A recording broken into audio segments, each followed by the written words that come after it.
Hello, and welcome to the Tom Baker Show. I am Tom, and I will be joined momentarily by Jacob Seelman, the editor of Steering Wheel Nation. Wherever you're tuning us in from, we are happy to have you.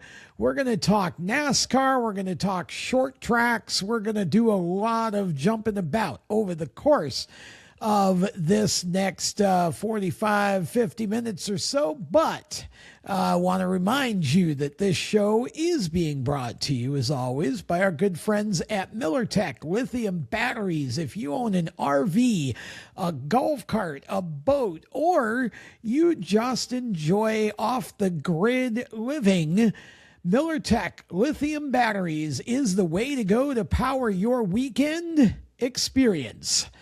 MillerTech is an Amish company, so their quality is off the charts, and so are their batteries. What other battery do you know where you can get a no-hassle 10-year warranty? It's definitely the best deal going. MillerTechEnergy.com. Use NASCAR 10 at checkout, and you will get 10% off your first order. Jacob Seelman, we have a lot to talk about, starting with the Power Performance Award, which is sponsored by the aforementioned folks from MillerTech. That it is. We have, as per usual on this show, 4 nominees for our Power Performance Award this week. And how could you not start with the guy? I started to call him a kid. I'm not that much older than Corey Heim, so I am. He's a kid. Fair enough. How can you not start with Corey Heim, though, winning his first NASCAR Cup Series race in just his 13th career start and joining a very short list of drivers in the modern era to have won in 13 starts or fewer, doing so Sunday at San Diego on Naval Base Coronado, the street circuit there. I mean, that's pretty self-explanatory. Whenever you win your first Cup race, you've reached the pinnacle. Corey Heim reached the pinnacle a whole lot sooner than I think a lot of people expected him to. From the NTT IndyCar Series, you've got Christian Lundgaard from Arrow McLaren, who had contact at the very beginning of Sunday's Expel Grand Prix at Road America, dropped all the way to the back of the field, fought all the way back to the front of the field, passed when a stricken Marcus Armstrong ran out of power. I don't know if it was out of fuel or out of power. Regardless, Marcus Armstrong's car stopped running.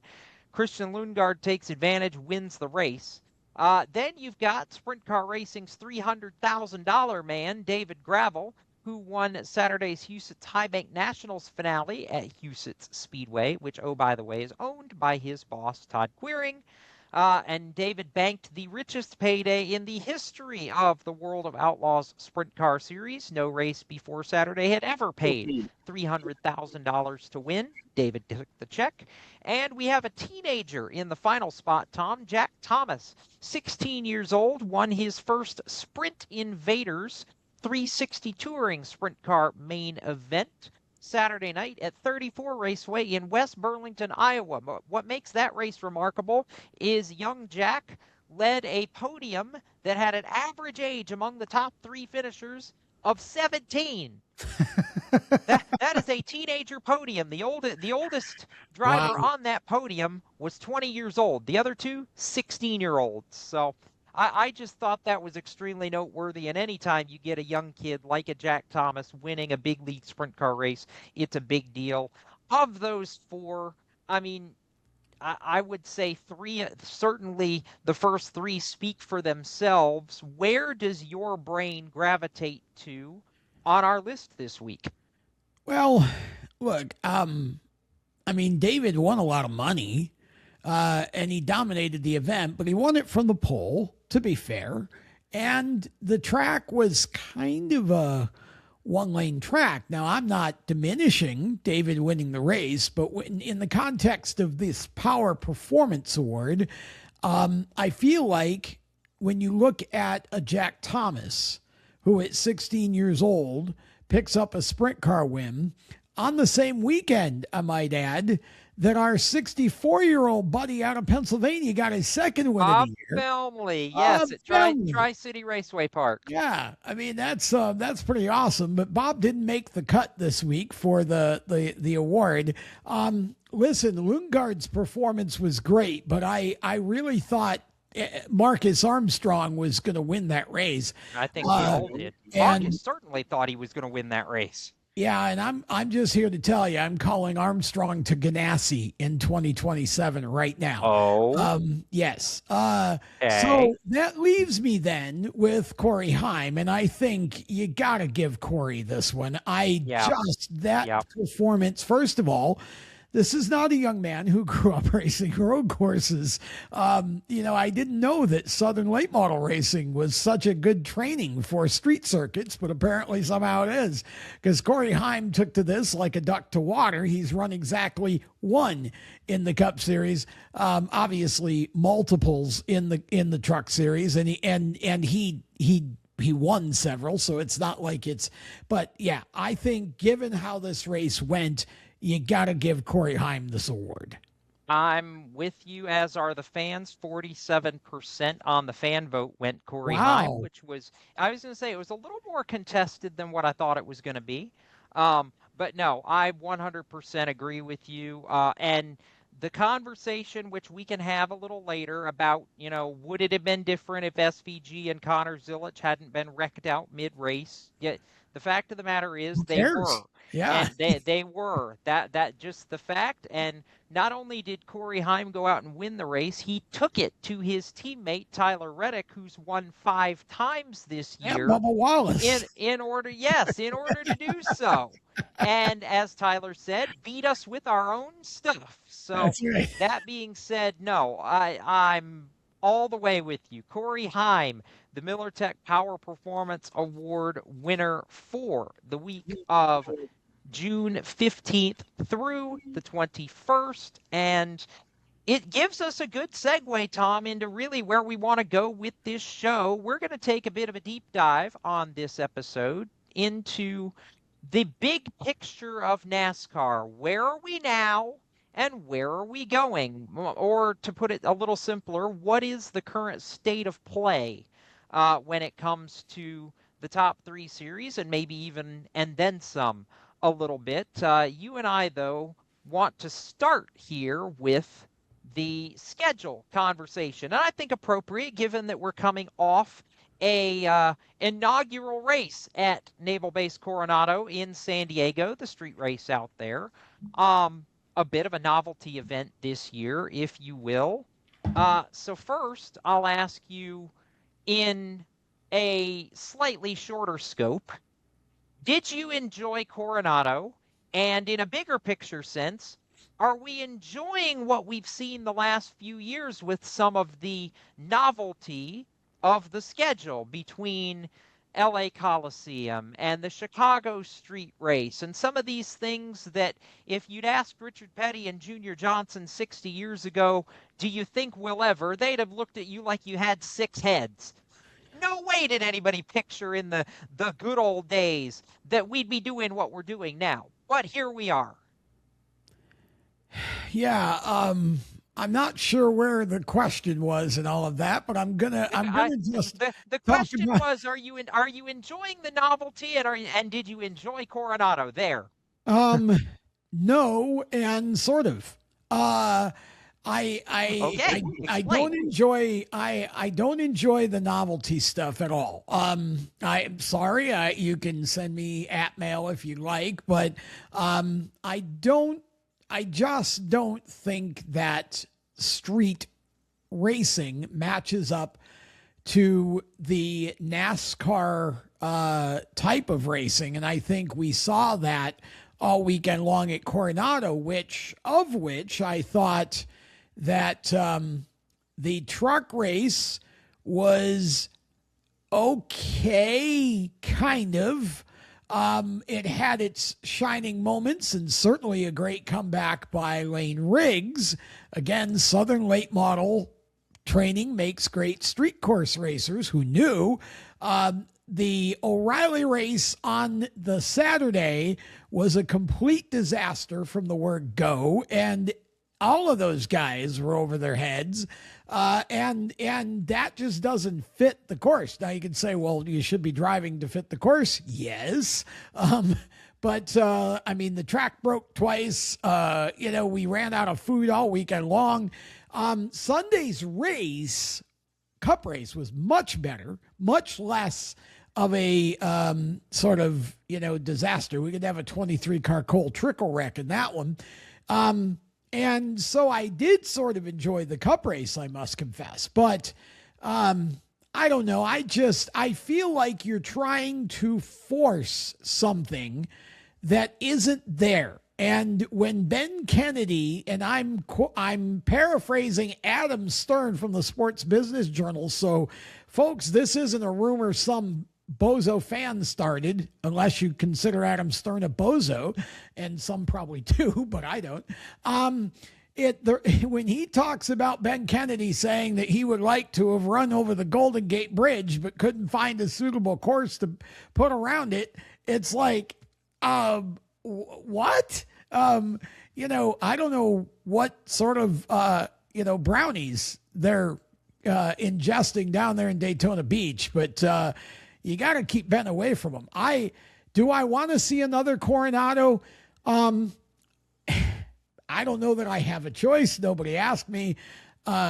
I would say no, because I think if you want to run a gigantic road course, Road America is the perfect place. They were there. They drew 100,000 people, and for some reason decided not to go back. I don't get the recipe there, but Ben is just enamored with these street races. So we're probably gonna.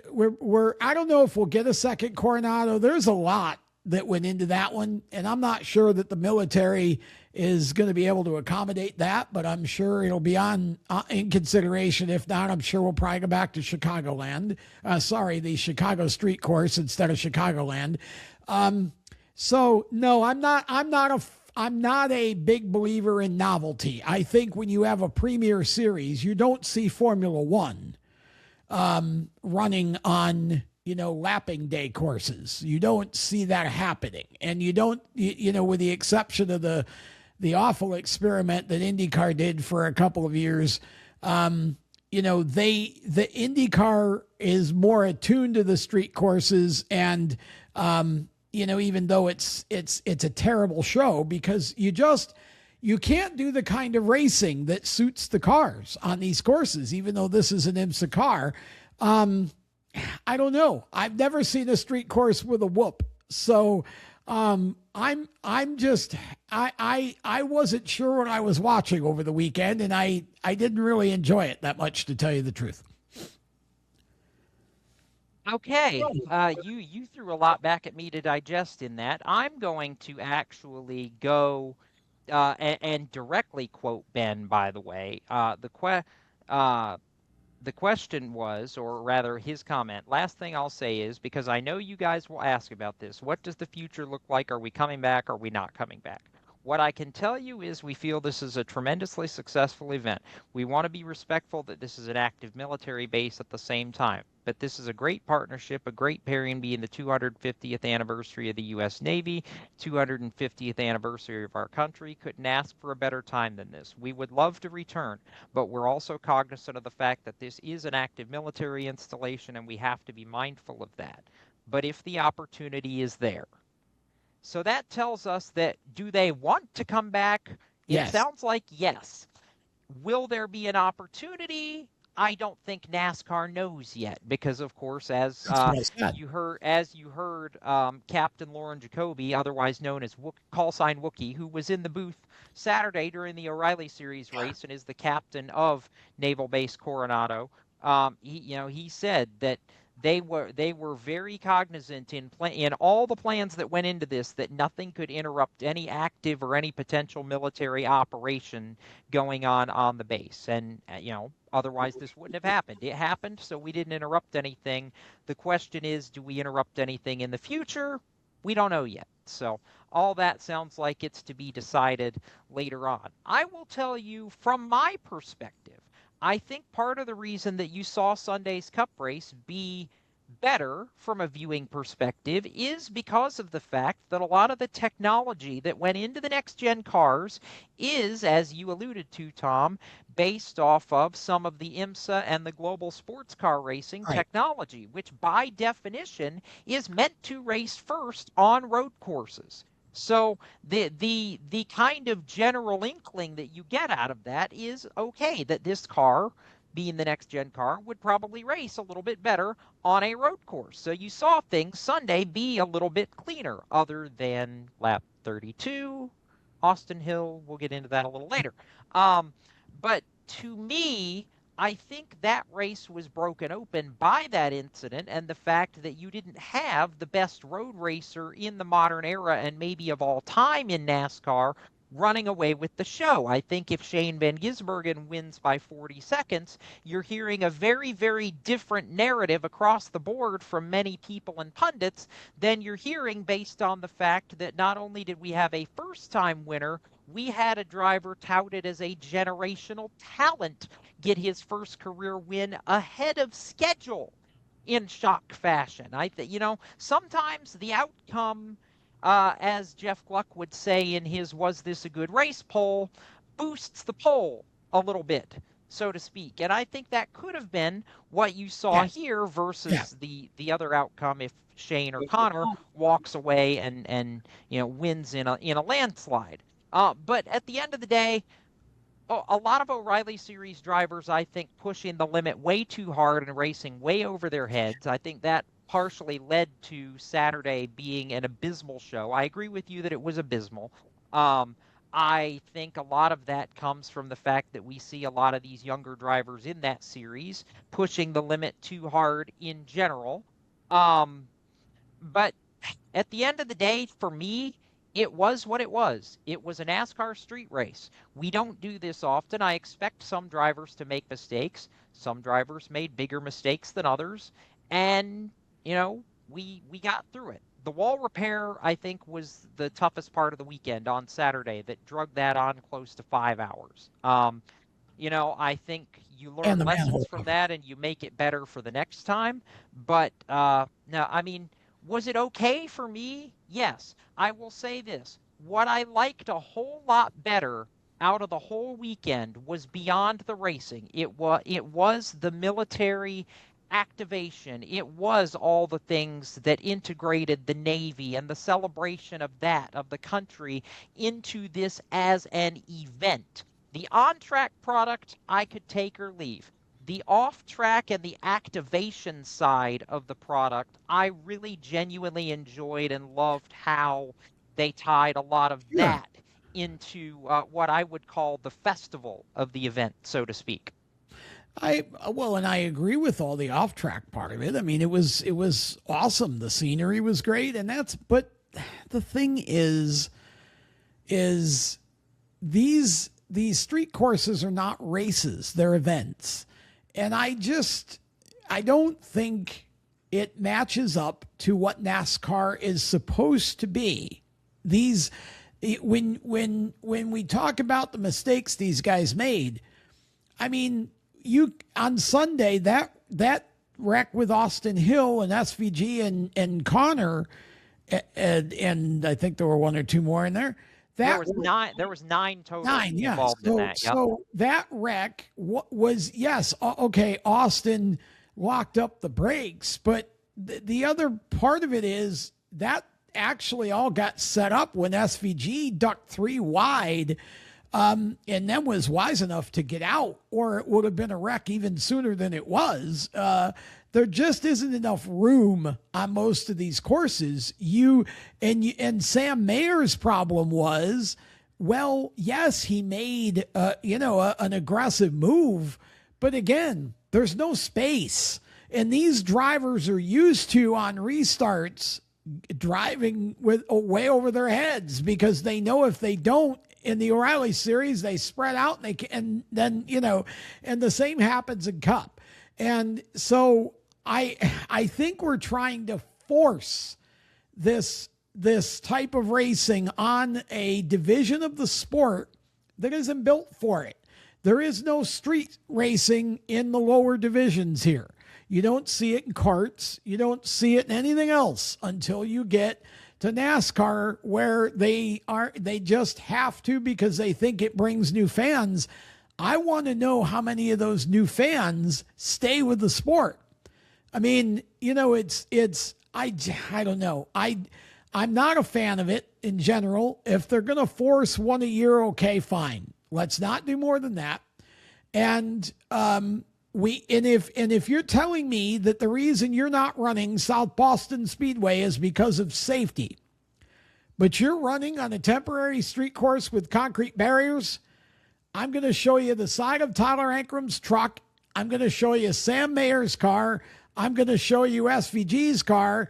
Okay, you've lost the argument. If you're going to go run these foolish things, for goodness sake, do something smart. Go run South Boston or Hickory and go back. And I don't care if you can't sell 100,000 seats. Sell out the 15,000 that's there and make it a race. And let's do some of those things. I don't feel like we need street course racing in NASCAR, and I'm just not a fan of Ben Kennedy's obsession with these novelty things. And I hope that I hope it's short-lived, to be honest. With that, we're going to take a break. When we come back, we're going to talk a little bit more NASCAR, and we're going to talk about the pipeline from the lower and regional levels to the national series.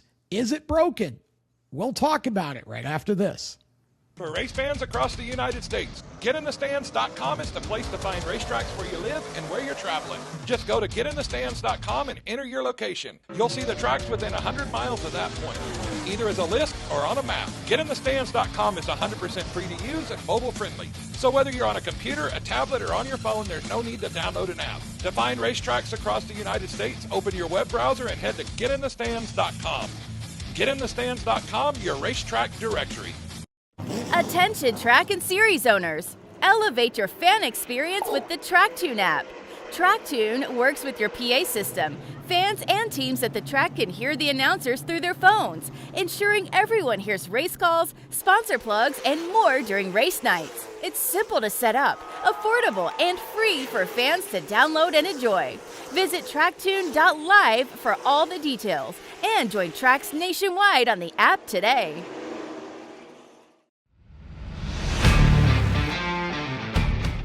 MillerTech builds lithium batteries for RVs, golf carts, boats, and off-grid life. Reliable power, long lifespan, and a 10-year warranty. That's why I trust MillerTech. MillerTech, powering your adventure.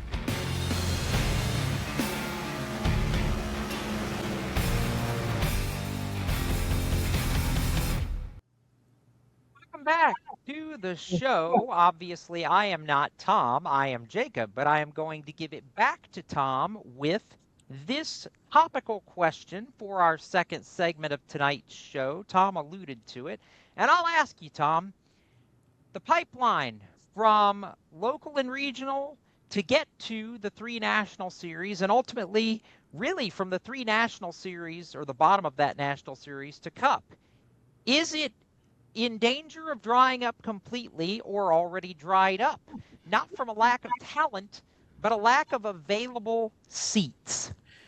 Yeah, it is. It's drying up quickly, and it's concerning. I mean, I work a lot in driver development, and I look at Jesse Love's situation from a week or so ago when he signed with the Wood Brothers. And I discussed in a video for SWN that people said, well, that's where careers go to die, or he shouldn't. I hope he's prepared to run 20th, for a while. And first of all, I surely hope that doesn't happen. But if you really look at it from Jesse's standpoint, and you look at what rides are open, and you look at what rides are going to be open after next year. The reality is that once this year happens and, Jesse goes to the Wood Brothers and somebody steps into the Childress 33 car. Pretty much, if you look at the major teams anyway, they're going to be full for at least 3 to 5 years unless somebody unexpectedly retires early. Brent Cruz is going to replace Denny Hamlin. Riley Herbst is bringing his charter, I guess, that people keep telling me he owns, over to the Legacy team, even though that's not been officially announced yet. Are you going to get rid of John Hunter or Eric Jones? Probably not, the way that they're starting to run. So if nobody can have a fourth charter, and if the charters are all taken and nobody's selling one, where are the rest? Where's the next 3 years of youth going to go when they get ready for Cup? Where's Caden Honeycutt going? Where are some of these drivers going that are coming up through the pipeline? There's not going to be rides for them because Hendrick's going to be full for a while once Bowman either gets a long-term deal or Corey Day or whoever's going to be there. Once that happens, they're full for a while. Penske's pretty much full. Trackhouse isn't really going anywhere. RCR is going to be full after the 33 unless Austin retires. Austin Dillon, that is. So I worry, Jacob, honestly, about what silly season's going to be. And if I'm a driver like Thomas Annunziata, for example, or Gavin Boschel or somebody, we know Keelan Harvick will go all the way to Cup, but he's got a few years. So, other than that, I don't know where your next 3 or 4 new Cup drivers are coming from, unless Dodge comes in and NASCAR makes some more charters available and we expand, more teams that way. But yeah, I think it's fast becoming a point where it's going to be very, very difficult to get to Cup because you've got a bunch of drivers in these cars, Jacob, that right now they're in their 20s or their very early 30s. They're not going anywhere for a while. Oh, pose an interesting question, and I actually kind of had this on the spot as we were going through the start of this discussion. Why do you feel that is, that we've reached a point in this landscape where we have so many young drivers or so many drivers in the Cup roster that teams feel more comfortable just when one driver leaves a seat, if they have a need, snapping that driver up instead of looking maybe to a potential talent at a lower series? Have we reached a point where these owners just don't have the confidence in some of the talent that's coming up to take a chance anymore? Well, I think there's something to be said for that, but I also think that there's just not enough open teams. So the charter system has broken the pipeline, and I predicted that this would happen when the charters were announced, because the ultimate success of the charter system is that it basically guarantees the team starts every race whether they're fast enough to or not. Yep. And there's a limited supply of charters, which makes each one worth more. So because of demand. Because of supply and demand. So for those reasons, the charter system, if you look at it from that standpoint, is exactly what teams wanted. The problem is it discourages open teams, and it discourages your part-time teams that used to be able to happen. You can't just as easily go buy a Cup car and run it 5 times a year anymore. It takes a lot of money. It's single sourced parts. And so the charter system basically created an atmosphere where once all the seats are full, they're full unless somebody retires or gets fired from the ride. And, there's just, I don't see much of that. I don't see much movement in that vein over the next 2 or 3 years, at least, if not more.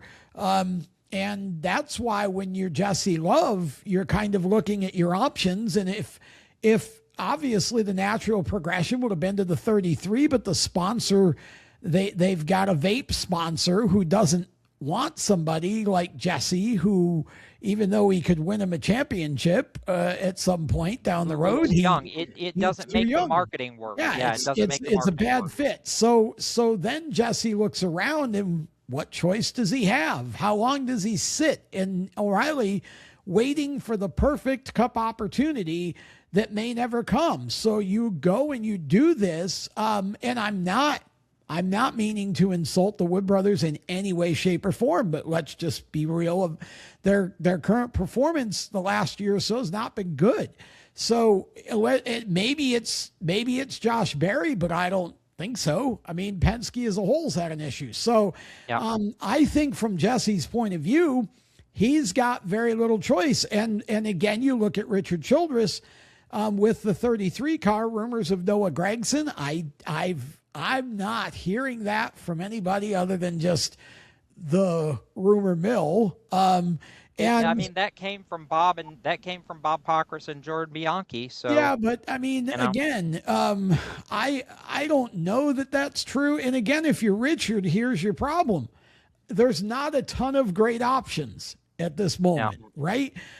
So not to say that Noah wouldn't be a good option, but again, his performance or his results this year haven't been great, although his performance certainly has been much better as a whole. He just had a lot of bad luck for the most part. But, again, it's yes, I think the pipeline's broken. I don't know what you do to fix it, because you're not going to get rid of the charter system. And I'm not saying you should. I'm just saying, here's what exists. And if I'm not a rock star at the O'Reilly level right now, Jacob, I'm pretty much wondering if I'm ever going to have a shot at a good ride in the Cup Series in the next 5 to 7 years. I was gonna bring that up, because I feel like with the other piece to this is the last couple of years, outside of Connor Zilic just having a meteoric season last year in O'Reilly, Jesse winning the championship aside, I feel like those two, Connor and Jesse, are really the only kind of superstar performances we've seen in that series, and Corey Heim really being the only kind of superstar performance we've seen out of the Truck Series ranks in recent years. So I would say, kind of like what you just alluded to, you really have to have a season that absolutely sets you apart, I feel like, to get a look, because there's a lot of good performances in the lower two series right now. I don't feel like there are a lot of outstanding performances, and with as limited seats as Cup has now with the charter system, and knowing that, of the chartered cars, you've got 36 seats and that's it. You have to be outstanding to have a chance at pushing one of those current 36 Cup drivers out of one of those seats and push yourself into it. Well, and of course, the definition of good, great, and outstanding is subjective. Yes. I think Caden Honeycutt is in that situation with regard to him now being in the 11. I think Caden has proven that he's run competitively and basically outkicked every bit of equipment he's ever had in the Truck Series. But of course, does he need to spend time in the O'Reilly Series? Now, Shane Van Gisbergen said basically he thought his time was rather a waste, and may have held him back a little bit in Cup because it was so different, but it did give him a chance to learn the tracks. I don't know anymore what you do. There used to be a system. It was the ABC thing, and now I don't know anymore, because the Cup car is such a freak of nature compared to everything else NASCAR does, from ARCA to trucks to O'Reilly. So if I'm Caden Honeycutt, I'm really trying to position myself well, because I think the only shot Caden's got at getting to Cup in the next 5 years at least is to displace one of the legacy drivers, because unless Chase Briscoe retires early, you're not replacing Ty Gibbs, and Brent Cruz has already got his name on Denny Hamlin's car. So pretty much. So, you know, this is the problem we have. And so, like I said, it's very concerning, and I don't know what you do about it. But I really think it's going to be a problem here in the next, as we go through the next 2 to 4, 5 years. I just don't think you're going to see that many new faces in Cup. Which is a shame, because there's so much talent out there that if you get that, given the right opportunity, I think could truly shine. We're going to take one more break. When we come back, we'll wave a white flag, have a last lap. It's all right after this. Stay with us.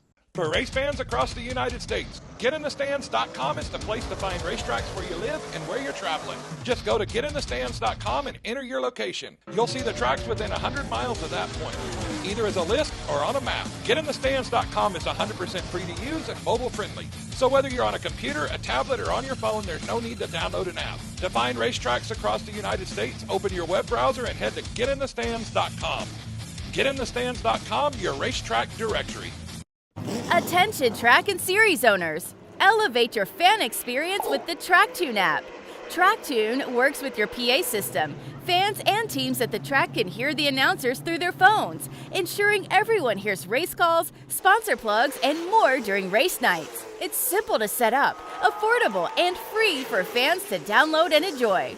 Visit tracktune.live for all the details and join tracks nationwide on the app today.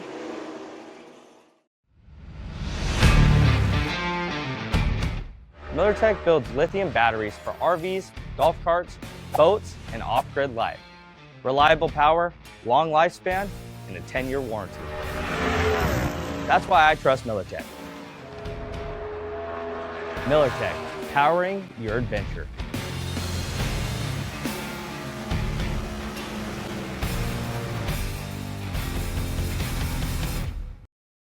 Welcome back to the show. It's time for our last lap segment, and I'm going to start this week because we start with the Jamaican sensation. Jourdain White, 17 years old, out of Jamaica, was the winner in our third round of the SWN Truck Series that we held at Charlotte. And this was after a furious duel with a couple of actual seat racers, Legends racer Zach Mertez and of course our SWN racer, Pro Truck Series Rookie of the Year defending, Grayson Greaves out of Florida, runs at New Smyrna, race winner this year. Zach and Grayson and Jordy put on an amazing show in this one. It was a lot of fun to call. It was a lot of fun to watch at Charlotte. Jordy, first time ever racing with us. He runs in a bunch of leagues, and we've got full video on our YouTube channel at SWN Media on YouTube, and it'll be up on our hub here this week as well. But got a segment here with him talking about what racing is like in Jamaica. Here it is. You were telling me before that there's not a ton of racetracks in Jamaica, which kind of makes sense to me. I don't know that people think about going to Jamaica to go to a race, although you did tell me there was one track literally almost right next to the airport, which is kind of convenient. But tell us what racing's like over there. I mean, I haven't been to a lot myself, which I really wish I do get to go, and even the car meets. But I have a few friends. Justin Donaldson is one of them. He races at Palisados, which is the go-kart track next to the airport. He's a pretty good driver. Went to school with him for a couple years.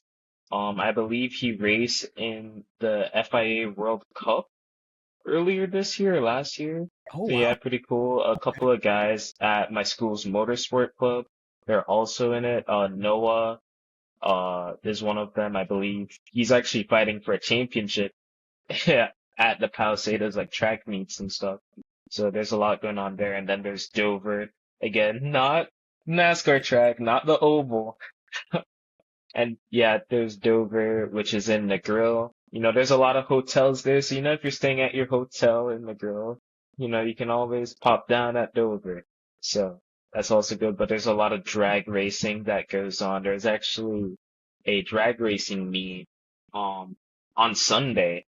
I forgot the name of the strip, the drag racing strip, but yeah, and there's also some rally racing. You know, Fraser McConnell, a Jamaican driver, very involved in the rally stuff, I'd say. Right. He's one of the more famous ones.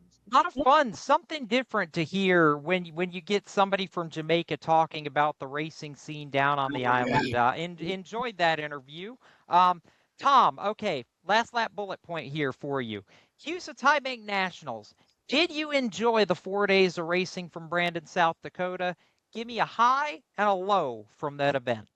Oh gosh, it was 98% high for me. Those guys were racing. That track is a beautiful track. It races super well. Great to see so many comers and goers. Casey Jedrzak was certainly the low with his accident. Thankfully, he was okay. That was a nasty flip. And, you know, would have liked to have seen a better track condition on the final night. But other than that, I thought this race weekend was fantastic, and I can't wait for the next one next year, honestly. To me, Buddy Kofoid faltering in qualifying on Friday that basically took himself out of the balance of the weekend contending for the win was akin to Shane Van Gisbergen getting taken out early from the Cup race at Coronado. Sure. Just the absolute favorite not being there when it mattered most. David Gravel, of course, as we talked about earlier, taking advantage. N-Grag versus K-Mag. Noah Gregson and Kevin Magnuson had a little getting into it after the Cup race Sunday. Noah basically said, Kevin, you took me out. Are you buying, Tom, what Noah's selling?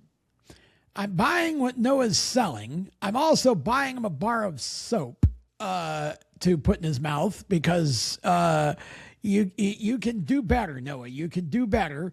And I'm buying K-Mag a plane ticket back to wherever it was he came from because you know, you don't come in and take somebody out and then act like you did nothing wrong. And I was not impressed at all with Magnuson and that, but I was just as equally unimpressed with Noah's language. So I just think we can do better.